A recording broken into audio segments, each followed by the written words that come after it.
After nearly a century of feeding Toledoans, workers at an iconic butcher shop are hanging up their aprons. Today was the final day for Milo's Meat Market on the corner of Lewis and Eleanor, a neighborhood fixture that's meant more to people than just a place to buy meat. Steve Iwanek spoke to the store's owner and customer. Steve, it's the end of an era.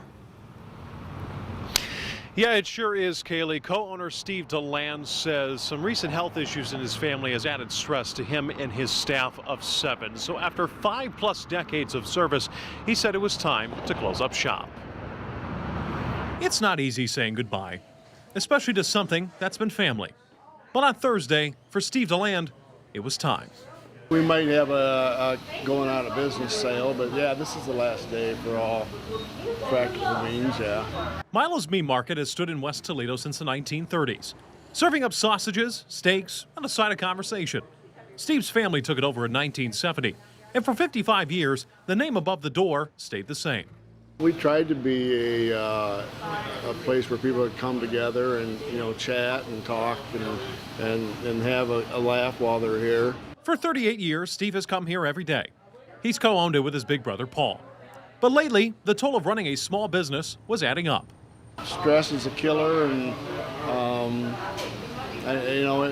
it's worked on my brother's health, and I'm thinking if I don't get out, it'll probably work on me too. We broke the news of Milo's closing to Toledo City Councilwoman Teresa Morris. She's grown up knowing Milo's and is sad to see it go. You can go to the grocery store and you could get a great big pack of any kind of meat you want, but you don't get the personal experience, you don't get the advice when it comes to, what can I make with this? And so it's a really sad day for West Toledo. Paul Klein has known Milo's better than most. He's been coming here since he was 6, living just half a block away. Even he couldn't quite believe the news. And I walked in and I saw a friend of mine and he says, "They're closing this place the end of the day." I said, "No." He says, "Yeah." And I yelled over here at Steve and I said, "You guys closing?" In the end, Milo's wasn't really about the meat. It was about the moments and the friendships. The customers deserve all the credit. We were just doing our job, and they were the ones that they're the stars here. Yeah. So, yeah, I enjoyed our customers, and that was the best part of the job. Yeah.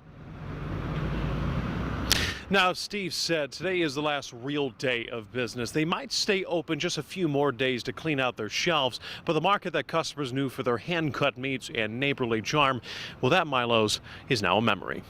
In West Toledo, Steve Iwanek, WTOL 11.